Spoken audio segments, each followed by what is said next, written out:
Hello, friends, and welcome to this edition of Coming In for a Landing. I am your host, Paul Hudrick, and I am joined by, at this point, a guy I think we can refer to as a reoccurring guest, and that is the great Noah Levick of NBC Sports Philadelphia. Noah, thank you again so much for coming on, man. I appreciate you. Always happy to join. Thank you. So let's get into it, right into it from Wednesday night. The Sixers close out the first half of the season on a hell of a high note, beating the Utah Jazz, who hold the best record in the NBA right now. The Sixers, with that win, will now go into the All-Star break with the best record in the Eastern Conference.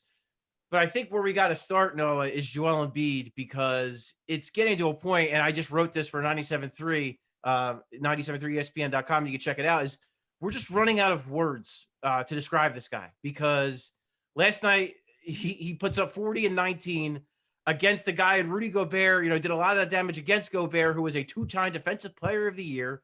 And you just see kind of the dominance. What I wrote was like, it's almost like he's making dominant feel routine in a lot of cases, except when he plays the Toronto Raptors. That's a whole another story. But just some stats I want to throw out for you. So for some context, so 30 and 10, the last true center to do that was Moses Malone, who did an 81-82. That was the first of his two MVPs. The last player to do that of any kind was Russell Westbrook, who did it in 2016-17, won the MVP. And the last and only player ever to average over 30 points a game while shooting 50, 40, and 85, Steph Curry, his second MVP season. So it's just, I guess for you, I mean, how do you even put this in the context? Like just the specialness of the season, just how do you kind of like look at his first half and the explanation point he put on it? And like, how do you even gauge his performances at this point? Like, where do you even list this game against Utah compared to some of the other games this season? Yeah, it's got to be up there because of the competition. Clearly, a game he was highly motivated for against Rudy Gobert. For me, the way I try to contextualize it is it really seems at this point that he either beats himself just by missing open mid-range shots or not being sharp with his passing or something along those lines, or schematically, a team like Toronto effectively double teams him aggressively and from unpredictable angles. I think that's become more apparent that that's key against him, because if you're sending the doubles from the same spot quite often, like Indiana in that Pacers game, 2 consecutive possessions, Thibault cuts, draws a defender, Embiid immediately knows, okay, Furkan Korkmaz is open for a skip pass on the other side of the floor and just nails that pass. So to me, that's kind of the way I try to have some perspective on it, is just this notion of the game plan, just the way he forces other coaches to either be exotic with it or just hope, okay, let's get the ball out of his hands and pray that other Sixers miss the open 3-pointers that are in all likelihood going to result from him passing out of double teams. But special is absolutely the right word. He's on a different level right now, and he's doing it on both ends of the floor as well. I don't think in any of these 40, 50-point games there have been noticeable decreases in his defensive intensity or his effectiveness protecting the rim. So it's exceptional, and it's just more and more clear that the Sixers absolutely need him to avoid any injuries or catastrophes or strange misfortunes of the kind that have plagued the team in recent seasons. If that is the case, and given the fact, as you said, that Ben Simmons and Tobias Harris and the supporting cast have generally complemented him pretty well, then you have to feel pretty good about this team's chances of beating anyone in a 7-game series. Yeah, a lot to unpack there. You make a lot of really great points. We definitely talked a ton about the idea of how good he's been decision making, and I think decision making and efficiency, and I think they kind of go hand in hand. And like I said, the stat I mentioned with think about that. The only guy that has ever done the 30 points, 50, 40, 85, the only guy that's ever done that is Steph Curry, who is arguably the greatest shooter we have ever seen play basketball. So like just putting that in context is mind blowing. And like, the fact that he's shooting over 40% from three this year by far would be his highest mark. He's taking less, but not too many less. I think right now he's at 3 a game. I think like, he's hovered around 3.5 and 4 for his career. So it's not like it's dramatically, he's taking dramatically less. He's just, I think maybe he's choosing them better and he's just shooting better. He's probably got, we talked about, the physical shape he's in. I think that's surely a factor. When you have your legs under you, you're going to shoot the basketball better. So I think that's certainly played into it as well. But yeah, getting back to like the idea of, schematically, it's funny, like jokingly, I was thinking the other day, like they should trade for Kyle Lowry just so they can learn what Nick Nurse does. And then just kind of, let Joel Embiid kind of figure that out. Oh, hey, this is what we did to you for the last, 4 years in Toronto. Like, this is how you could potentially stop it. So, but no, I mean, that is the only team that has done it effectively. Nick Nurse is a hell of a coach. He's done a hell of a job scheming that up. Like you said, the unpredictability of the double teams certainly has played a huge part in that. But I think what you saw in that Toronto game, the second one at least, even the first one for that matter, because they had open looks in that game, meaning the supporting cast, not necessarily Joel Embiid, is that if you try to do that, if that's your strategy is, okay, we're just going to take the ball out of Joel Embiid's hands every possession and just double team him aggressively, you're going to leave people wide open. And so you're like, of course, like this, it's probably the best strategy because of how great Embiid has been.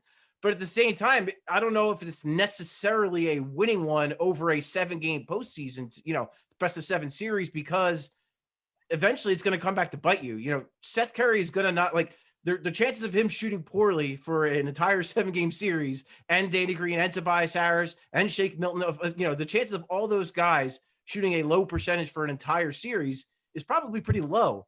So I don't like, as much as that is probably your best strategy, I don't know if it's necessarily the winning one. And then especially, last night he goes up against Gobert, who obviously if you're Snyder, you're thinking, okay, I have Rudy Gobert. I'm going to try to go, one-on-one as much as I humanly possibly can. Then in the fourth quarter, Embiid was so great. And he even told us post game, like, hey, I knew in the overtime, they weren't going to let me play one-on-one. Like I was going to have to get and then Tobias goes out and has an excellent overtime period.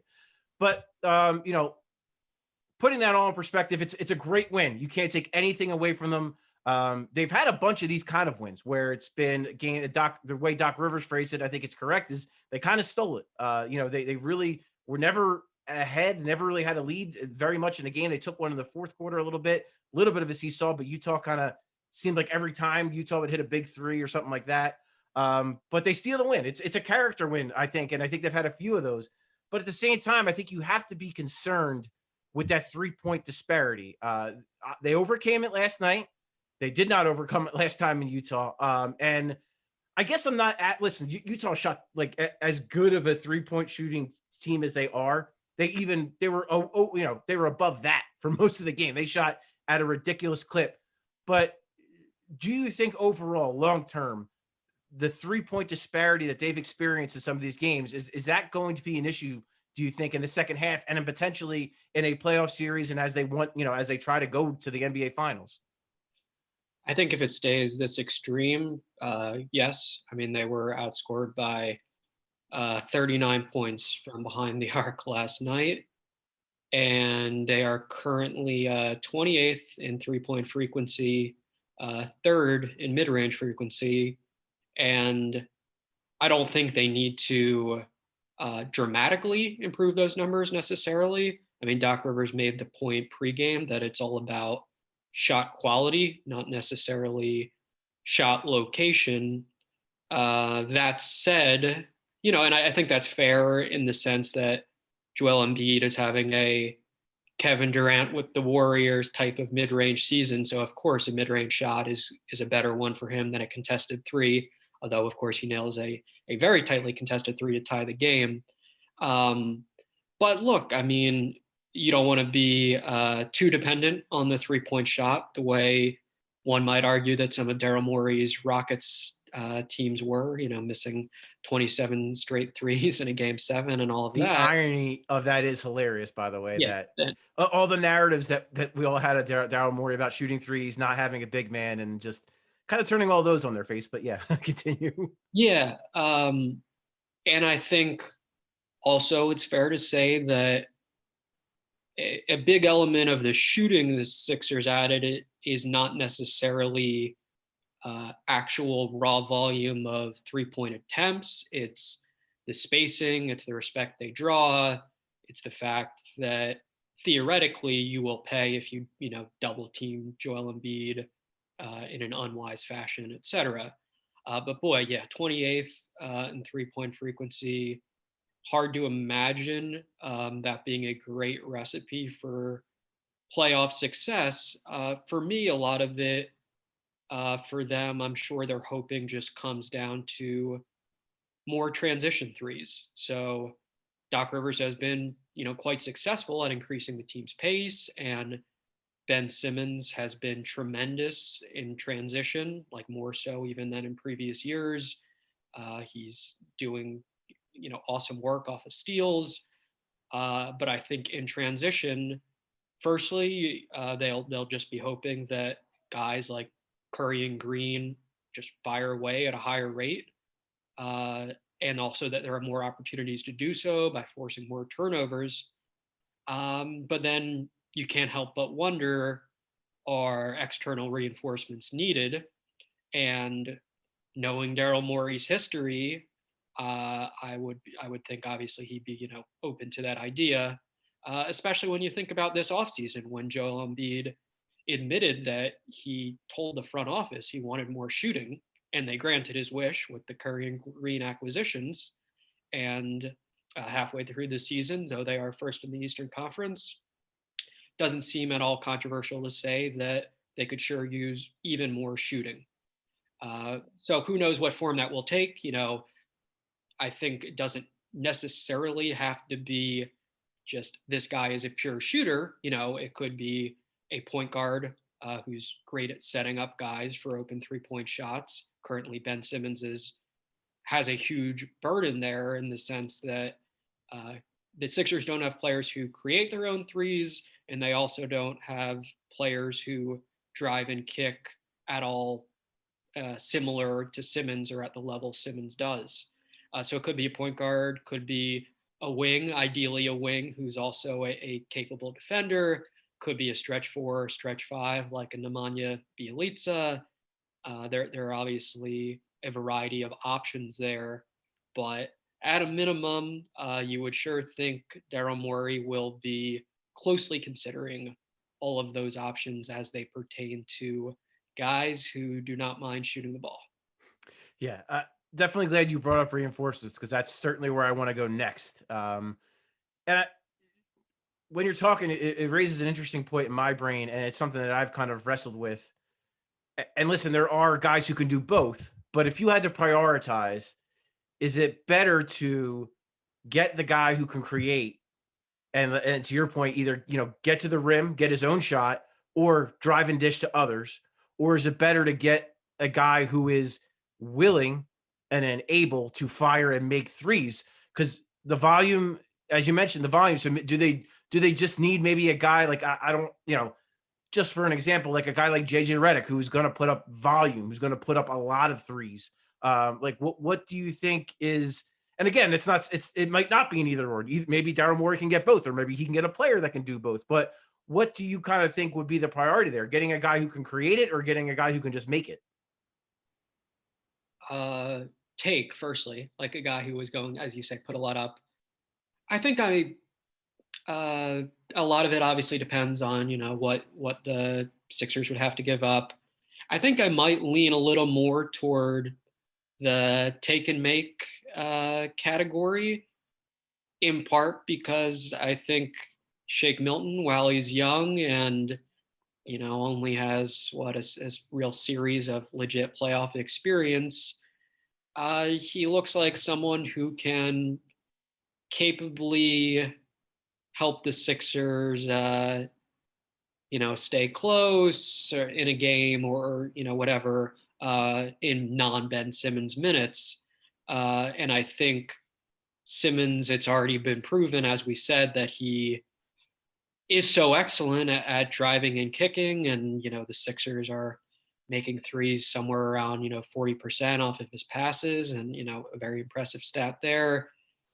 So I think for that reason, yeah, players who, when he drives and kicks, will be able to help with 3-point shooting. I think that'd be super valuable.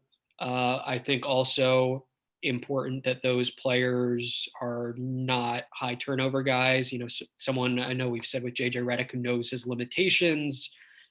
Someone unlike JJ Redick who perhaps is a little more dependable defensively, and someone perhaps unlike Furkan Korkmaz, who maybe is a little more reliable to be a neutral or positive contributor in games. But I don't think there's necessarily a clear right answer.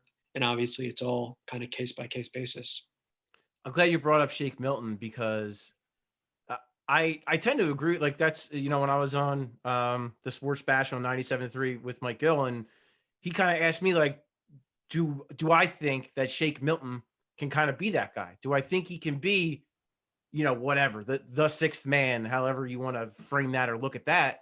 And I do, and I think he's getting better as the season has gone on here. I don't, and like in a good way. I don't even think he's put it all quite together yet. I thought at the beginning of the season, I thought maybe his shot looked maybe like a little flat. Since he's come back, I think he's actually getting like a little bit more arc of the ball. Maybe he has his legs underneath him a little bit more.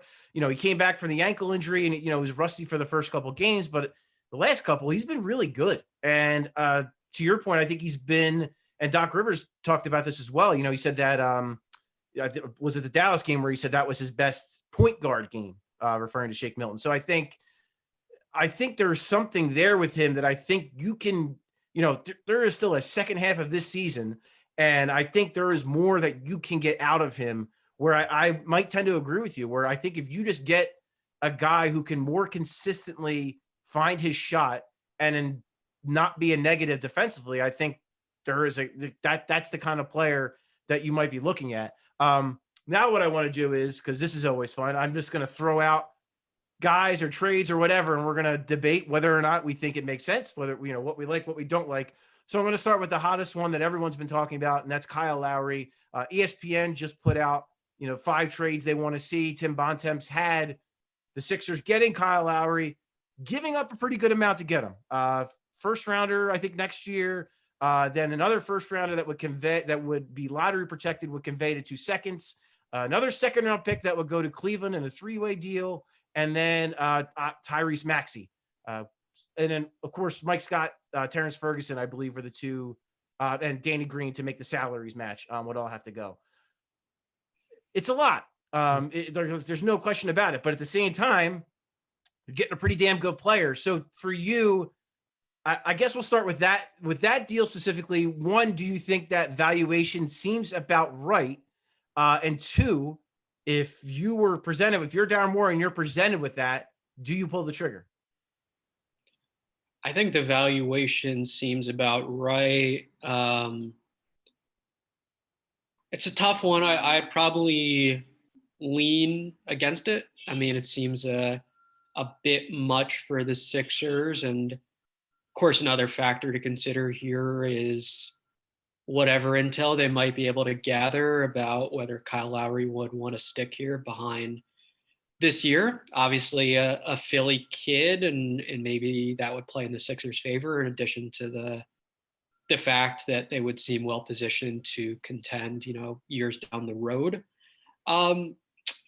It just seems like perhaps a little bit much for me for a win now move. And the Danny Green loss is not nothing. I know he sometimes Shake Milton has been preferred, over Green to close games, and he's had a few rough shooting games and isn't as agile as he once was defensively. There are obvious negatives there, But that's a loss, I think, in part because if you're playing a team like the Brooklyn Nets in the playoffs, you've got Ben Simmons, I guess, who guards James Harden, but then you need to also guard two tremendous dynamic offensive players. Maybe Matisse Thybulle slides into the starting lineup in that case, or at a minimum plays heavy minutes against someone like Irving. But I think you lose one of your best perimeter defenders, and in Green you also lose someone who is still good at creating turnovers. And as we've discussed, turnover creation and the ability to play in transition is so important for the Sixers.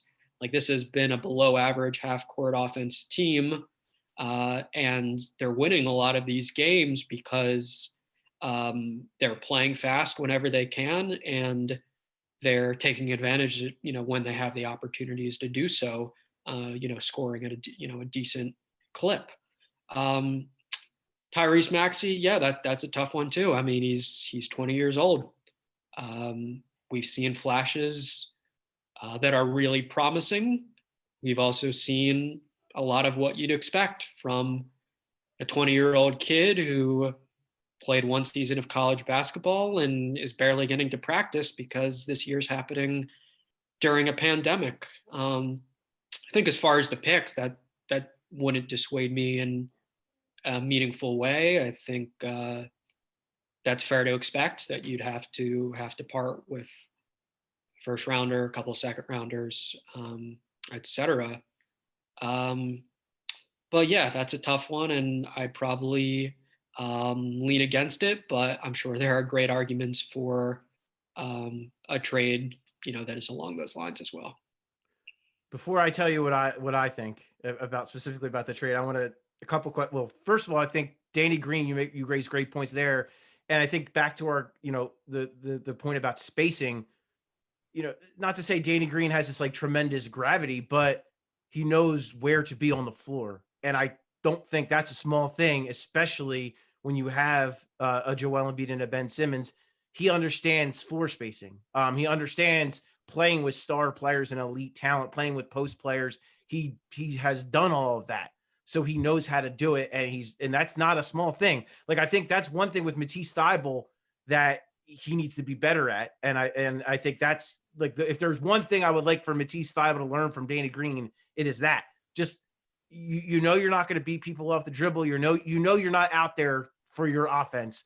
So you need to be in the right spot at all time, and you need to see things, you need to read things properly. So I think that is maybe the most underrated part of what Danny Green brings to the table. And I think you're correct defensively as well. I think he has been slightly underrated maybe by the fan base as far as a defender. I think he's still not the guy he once was, not the guy that made, an all defensive team, but he's still pretty darn good.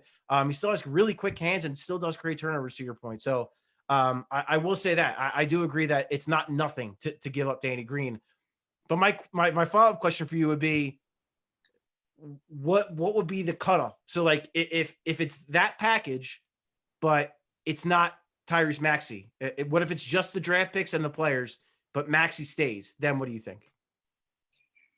Yeah, but you put me in a tough spot. I'd say I'd probably, in I that put case. people in tough spots. No, it's what Oh I do. yeah, well you do. Yeah, I'd probably accept it in that case. I'd probably lean toward accepting it, but it's weird to think of Maxey as something that would be a cutoff point. But yeah, look, I guess these are tough negotiations, and these You are gotta have a walking away point. Yeah, I mean, every GM, you have to have one. types of decisions they've got to make. I'd also add with Green, there are a couple of plays that stand out to me this year where it was like when the offense is stagnant in the playoffs in the half court, he does something improvisational that conjures a productive play. I remember one play from, I believe, the very first preseason game where I don't think it was a called play, and he just kind of on his own like set a Spain pick and roll, like shot up to the top of the floor and got a three.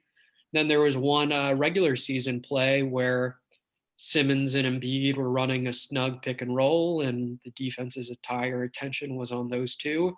and he just kind of looped across the baseline and ended up getting a wide open three as a result.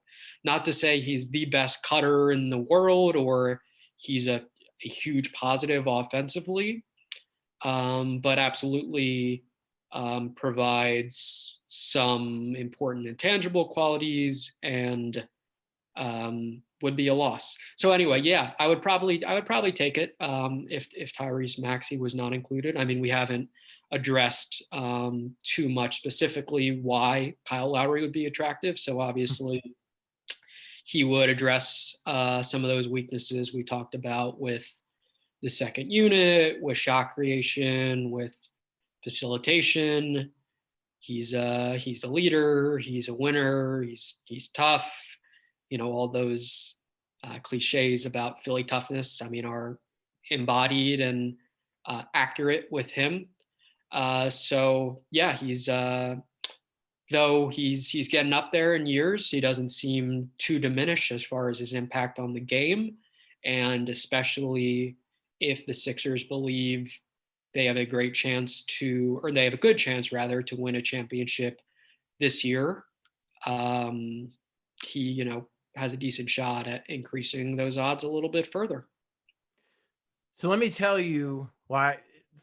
Obviously, you're nailing all the positives as to why he would be a great addition, and I would do it for that package. I would do it, and you know me, I am as big of a Tyrese Maxey guy as there is. I love his game. I think you make it's a very valid argument you make about, you know, maybe his progression maybe hasn't gone the way he would like just because of every, you know, truncated off season. You know, he had COVID, kind of the, you know, the inconsistent playing time, the inconsistent practice time, all of that is a factor and it's very real. Not to say that he's, you know, been poor or anything like that, but perhaps this hasn't been an ideal situation for his growth and his development.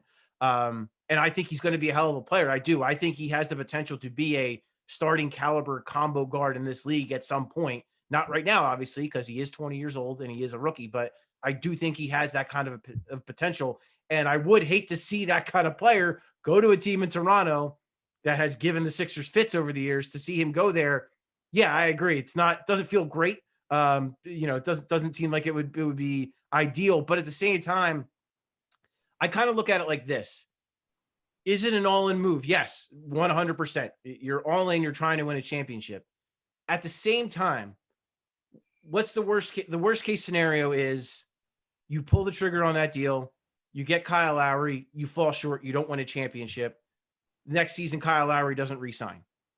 In the short term, that is the worst case scenario, right? But if that happens, you still have Joel Embiid, you still have Ben Simmons, you still have Tobias Harris, you still have Seth Curry, and you'll get some cap space for Daryl Morey to work with. He'll have a whole, as opposed to this past offseason, Daryl Morey will have an entire offseason to plot, the next move and the way to improve the team next year. Yes, you're giving up assets that maybe could have helped you and, aided you in that. But at the same time, I think one thing Daryl Morey has proven is that he is very creative and that he'll find ways to make things work. And again, when you have that starting point, you have your core already. Joel Embiid is not going anywhere. Ben Simmons isn't going anywhere. Tobias Harris isn't going anywhere. So when you have that intact, that is enough to me that you just really, like, you add a few pieces and you can make it work. And that's why I think, as much as, yes, Lowry is an all-in move and that price is very high. I trust me. And I thought about it a lot. And at first I said, whoa, that's too much. That was my initial instinct. But then the more I thought about it, the more I thought, no, if this is the proper valuation, I think it's the right move, because you're all in this year, but that doesn't mean you're decimating your team for the next 5 years with this move. It just means it makes the offseason a tad more difficult if you don't re-sign Lowry, which, first of all, I think there are a lot of indications, like you said, he is, he's from Philly. And it's clear that if he does get traded, it's not because the Raptors want to trade him. It's because he would like to go to a contender. So he is, in a way, choosing to come to Philadelphia. So that would, it's assumptions, obviously, I'm assuming here, but it would lead me to believe there's reasonable thought here that he would be willing then to re-sign. Probably not, probably not till the off season, and they'd have his bird rights, so they could make it all work. So that's why, to me, like I think it's a risk worth taking. It's a risk, but I think it's a risk worth taking. I think he could be that good. Um, and I want to get in, we're going to get into a bunch of the straight stuff, and I want to talk to you about the idea of whether it should be a guy like Lowry, or whether they should just kind of supplement and complement what they have. Then the other guy, I think that's kind of, I guess you would say, a tier below Lowry, at least because when you're looking at it from an injury history standpoint, and also in a recent production standpoint, a guy like Victor Oladipo. What would be your interest level? Obviously, you're not offering that package for Oladipo. I certainly wouldn't. But what would be your interest in Oladipo, just in this team as an upgrade, perhaps over Danny Green? How would you see that fit? Yeah, my interest there, frankly, would be a lot lower. I mean, despite my not accepting your hypothetical Lowry offer, I think incredibly highly of Kyle Lowry, and think the fit would most likely be great here, as it probably would be on a lot of teams. Oladipo, yeah, the injury history would be a huge concern for me, um, especially in a season like this where it sure feels like the healthiest top tier team probably is going to win the championship. There are obviously variables somewhat outside of these players' control in terms of COVID-19 and trying to avoid health and safety related absences. But that said, yeah, I'm not sure Oladipo is the player he kind of appeared on the trajectory to be before some of these injury issues popped up. And as we mentioned, Danny Green is decent in a fit, sense, whereas I'm not sure that's as true with Oladipo. Perhaps someone who requires the ball a little bit more, would be most likely a decent perimeter defender for this team, but offensively, there could be some growing pains there, and again, as we've talked about, in a season with not much practice time and a condensed season, after the trade deadline, it's, whatever, 20 odd games until the finish. That's a challenge. Lower risk too, because I don't know exactly, what the Rockets would be looking for, but you wouldn't think it would require much more than Danny Green. You might have a sense of that. But and then also, But yeah, you might have an it's tough. idea. That's just my thought there. And then finally, the hypothetical confidence that he would want to return here, I think would most likely be lower. I know it's been rumored for a while that he finds the Heat an attractive destination, and it just seems unlikely that he would want to stick around here, unless there's a scenario maybe where the Sixers win a championship. Then he's a huge piece of that, and he loves what they've got going on in Philly. So I don't think Victor Oladipo is too appealing of a name, although I understand he's a good player. He's a perimeter scorer. He's had moments in his NBA career where he's looked, like an excellent player. I just don't have a ton of confidence that, one, he will be that for the Sixers in the second half of the season, and two, that he will be staying in Philadelphia long term. But how do you see that? Well, normally you and I are pretty like-minded, so sometimes it makes for a boring conversation, but we disagree on Okay. two things in a row. No, listen, I think the injury concerns, yes, 100%. That it makes me weary. But I do think there is enough of an upgrade over Danny Green, especially when you consider what he does well, and what the Sixers need. I think it's enough of an upgrade that I think it's worth taking a chance on. of course, the value matters. What are you giving up? Is it like Danny Green and Terrence Ferguson in a first round pick? I I might do that. Especially my first round picks, probably if that's the case, my first round pick right now, probably late 20s. So I might pull the trigger on that. But so that's going to be obviously, and that's for everything. That's a huge part of it, right? Is the valuation. But I think with Lowry, you have a better idea what his value is because he's still playing very well. Whereas with Oladipo, because of the injury history, because he's been really uneven with Houston, which I think is partially a byproduct of just that team just not being very good, and him sharing the ball with John Wall, which I think is just if it's funny because when they first made that trade, I was like, I could kind of theoretically see it. But then when I actually watched them play together, I'm like, nope, I can't see it anymore. I just don't think they fit very well together. And I think that's another reason why maybe Houston is probably more likely open. Yeah, there were rumors that they offered him a contract extension that he turned down. But I don't know that I see them, Wall and Oladipo, as a long-term fit together. I just really don't see it. And Wall obviously is there for the long haul. He's not going anywhere. But I think with Oladipo, some of the thing, and listen, some of it, you're right. Some of it is theoretical because he hasn't been that guy. I thought he showed glimpses when he was in Indiana before he got traded. I thought he showed glimpses of being that guy at moments.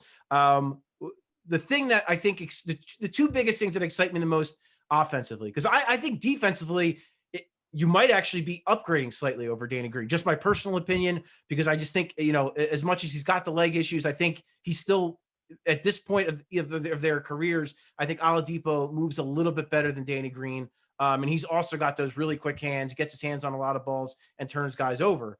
But offensively, I think what excites me about Oladipo is his ability as a ball handler in a pick and roll. I think about him and Ben Simmons in the pick and roll, and I think that could be something that they could really exploit, that could be really lethal, and open Ben Simmons up even more. And then when we talk about the second unit, if you stagger the minutes and kind of have Oladipo play a bunch with Shake Milton, I kind of like that dynamic too, because then they're kind of feeding off each other and they could both kind of lead the offense, kind of take turns doing it. I think it takes some pressure off Shake. And I again, when he is right, he can create and he can make shots. And I think that's kind of the biggest thing offensively. When I look at weaknesses, I think that's what they obviously need. Now, if you're asking me Lowry or Oladipo, 100% Kyle Lowry. And even at the value that if that's the valuation for Lowry, still I'm picking Lowry over Oladipo. If I can get Lowry, I'm getting him. But if it gets to a point where the Raptors are either just going above that offer or just take him off the table, I would certainly entertain the idea of Oladipo. I think he could be a good fit. Value, again, extremely, extremely, extremely important. But in that same ESPN article where it talked about theoretical trades that they would like to see, another one that was in the mix had the Sixers involved. Three-way deal. So let's see, it was the Sixers, the Clippers, and the Thunder. And the long and short of it is the Sixers would wind up with Lou Williams and Mike Muscala. They would give up a first-round pick, Mike Scott, and I think that might have been it. Maybe someone like a Terrence for a non-rotational player, I believe, was the other piece they would have had to give up in that deal. So you'd still have Danny Green in that scenario. So your starting five would stay intact, but you'd add Lou Williams off your bench, again, a guy who could theoretically with Shake Milton, a pretty interesting backcourt duo. And you add a guy in Muscala who can stretch the floor, who can play a little bit of the four in certain, against bigger lineups, and then play the five against certain teams where, you might need that, a stretch five. Doc Rivers actually mentioned that last night, that he was thinking he was not going to play Dwight Howard at certain points. He was going to go to Mike Scott at the five. So Muscala kind of gives you that versatility to do that as well. So I guess just kind of taking like a long view of it, when you look at the Sixers as a team this year, the one interesting stat I saw is that when Tobias Harris scores 20 or more points, they are 15-3 this year. That's a pretty significant number. And then you think about how Ben Simmons has added to his game and how he's scoring at a better clip and playing kind of a little bit more of an aggressive style. And then obviously Joel Embiid playing at an MVP level. Do you how do I want to phrase it? I mean, do you think the big fish is necessary, or do you think you could make these kind of little moves and that could elevate your bench enough where you could make this work and match up against a team like the Nets or the Bucks in the East? Well, first, since perhaps I seemed a little bit negative about your first two proposed trades, the Mike Scala, Lou Williams. I like the sound of that one for the Sixers. If you're only giving up a first rounder and some non-rotational guys, I think I lean toward it's not necessary to desperately star hunt, as Brett Brown might say. That probably triggered a lot of people when you said that, but continue. Star hunting. Yep. I think just kind of zooming out, you look at the Sixers franchise the past few years since the Brian Colangelo saga and Brown's tenure as interim GM and Elton Brand's stint leading You're the causing a lot of Sixers fans to get chills right now. Yeah, so you kind of look at all of that, and to me, just a defining characteristic of it all was the decision making seemed rushed, and it seemed desperate and not especially level-headed. Not to say that every single move was a blunder. I think securing Tobias Harris looks a lot better now than it did at this time, last year or whatever. But I think Daryl Morey is distinct in that he's a lot more experienced than Elton Brand, and certainly more than Brett Brown, and therefore he has greater perspective on risk and reward and championship probability and some of these factors that contribute to difficult decisions. We know that he, like Sam Hinkie, appreciates that the NBA is a star-driven league, but we also know that he thinks extremely, extremely highly of the two All-Stars currently on the Sixers roster, and we know everyone associated with the Sixers organization thinks that Tobias Harris deserved to be a third All-Star.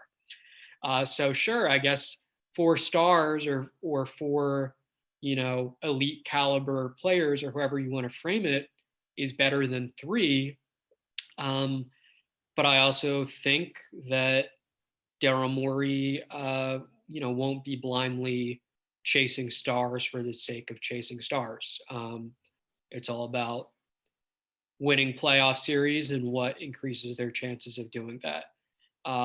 So with that whole preamble, yeah, I would say that it certainly makes sense to consider everything that's out there and to be part of these discussions. And we know Morey's someone who has a ton of intel around the league, who will keep him abreast of the various markets for these different players. He'll certainly know what's going on with Victor Oladipo from his friend in Houston.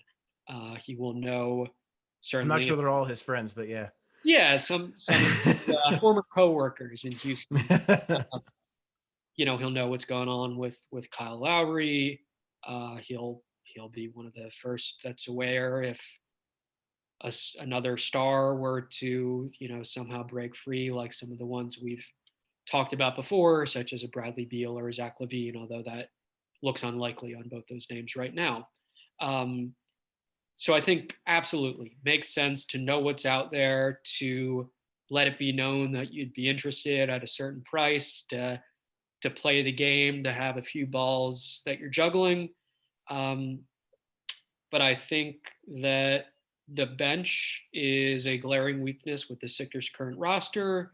The lack of 3-point shooting is a weakness. The turnovers are a weakness. The backup center play has not been great, despite Dwight Howard, bringing contagious energy and even making a 3-point shot last night. And but I mean, let's face it, him and Ben Simmons, the Sixers, when those two play together, looking it up today, the net rating is -6.6 for cleaning the glass. And I think that matches what you see when they share the floor, especially when they're not surrounded by other shooters. So when Matisse Thybulle's on the floor with them, for instance.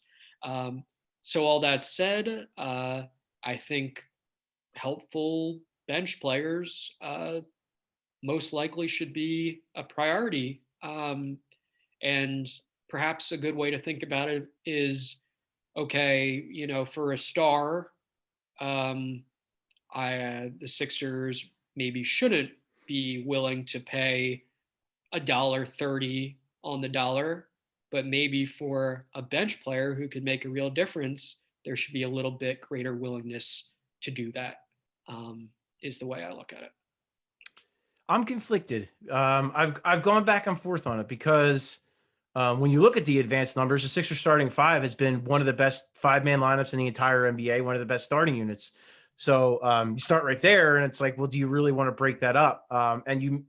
It's such a great point you make about recent years when they've kind of blown it up, and we've seen like all these continuity issues where they can't seem that was I don't want to say an excuse, but like that was it almost felt like for 2 years Brett Brown was constantly saying, well, we haven't played with all 5 of our guys, and when we do have all 5 of our guys, we have this record, and it just felt like it was a repeat of that over and over. It was like a Twilight Zone thing in the last couple of seasons.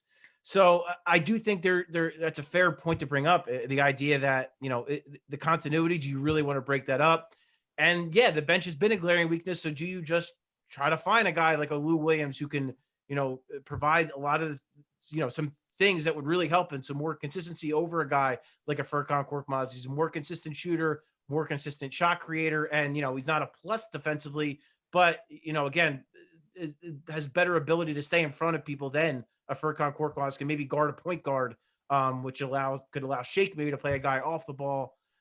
So I do think he would make you a better team, and make you a better team that could maybe go on a deeper run. At the same time, the reason that starting five is so good is because they have arguably the MVP of the league, arguably the defensive player of the year, and then a guy who arguably should have been an all-star. So yes, like I don't want to take anything away from Seth Curry or Danny Green, but the reason the starting five is great is because of great players that are on it. So I do think you could make it even greater by adding a Kyle Lowry, or perhaps if Victor Oladipo is the guy that I think he can be, that he was, adding one of those guys, or to your point too, Noah, it could be a guy that we don't even see. Yes, a guy who was maybe mentioned before, or a guy who we haven't even thought of yet, who their team might fall out of it, and the GM is looking to make a move. I mean, who knows? I think a lot can happen between now and the trade deadline. It's March 25th, so right now it's March 4th. Got a lot of time between now and then. And you got to give, to your point about Daryl Morey too. I mean, the guy just, what makes him so great to me is that he's going to try, he's in on everything. He's going to make calls. He's going to find out everything he can. He's not going to, he's going to kick the tires on everything that he thinks could have the potential to improve his team. Whether it's a move he ultimately decides to make or not, who knows, but he will look at it. And that's why, again, with the Kyle Lowry thing, I was like, Kyle Lowry, when it first came up, why on earth would the Raptors do it? But to your point, Noah, maybe he knows something I don't, or that the rest of us don't, about Kyle Lowry and his situation. Maybe he overheard somewhere, or, through his contacts, that, hey, maybe Kyle Lowry, wants to go to a team that has a chance to contend this year. So, it should be a really interesting next couple of weeks. We have the All-Star game this weekend. Joel Embiid and Ben Simmons, Doc Rivers, who seems so excited to coach that one. I think that's been like my favorite thing, though, is like every time he's talked about it, he's just looked so, yeah, cool. I get to coach the All-Star game. Like, I just want to play golf. Yeah, it'll be Doc Rivers versus Quinn Snyder, a Sixers alumnus for with the organization for a very short period. Yeah, Doc Rivers, third time coaching the All-Star game. I think he's been there and done that. Yeah. To put it mildly, I would not expect we see a ton of either of his star players in that game, in all likelihood. That would actually be fun. Like if he just like barely plays either one of them. That would almost be funny to me. Why not? Yeah, I mean, he gets to call the shots, I Yeah. guess. Yeah, But knowing Joel Embiid, he'll want to play. He'll want to get in there, and I mean, both of them really. They're competitive guys. They'll want to play and they'll want to get in there. They don't want to just go there to be there. If they're going to show up, they're going to want to play, I would think.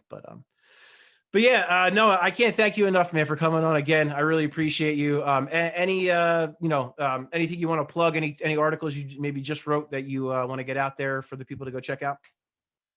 yeah. Obviously, a couple stories from a wild game last night. We didn't specifically touch on it, but most folks who follow this team closely have probably seen or heard Joel Embiid's response to the notion that he's scared to go against top center. So trying to put that whole thing in context, and certainly a memorable moment from the first half of the season. And then in the coming days, I'll have a couple pieces up. One naming some first half superlatives for the Sixers, so having some fun with that. And then secondly, some bold predictions for the second half of the season. So just to tease one of those and kind of put a bow on one of our earlier topics, one of those predictions is that essentially the Sixers trade deadline will in some ways be similar to what it was last year with the Alec Burks and Glenn Robinson III acquisitions and the team, parting with draft picks, but in the case of last year, absolutely nothing else. And look, if they hit a little more than they did last year on Burks and Robinson III, that's probably a decent trade deadline. So that's my educated guess based on a bunch of what we discussed on what will happen for them at the trade deadline. And there will also be more bold predictions. I'm trying to be as bold as I can in the next. So feel free to read that on NBCSportsPhiladelphia.com in the coming days. Love it. So, but I'm assuming part of your bold prediction is that after they trade for those players will like show up maybe like the next day. Yeah, that there could be some logistical difficulties knowing the history of this team. Absolutely. Well, no, I'm so glad that you showed up. I appreciate you again coming on. I appreciate all you guys for checking out, coming in for a landing. Please rate, download, subscribe wherever you get your podcasts. I am your host, Paul Hudrick, and I will come back to you. It's another point during the All-Star break, so you will hear from me between now and then. Again, thank you guys so much for checking this out, and I will talk to you next time.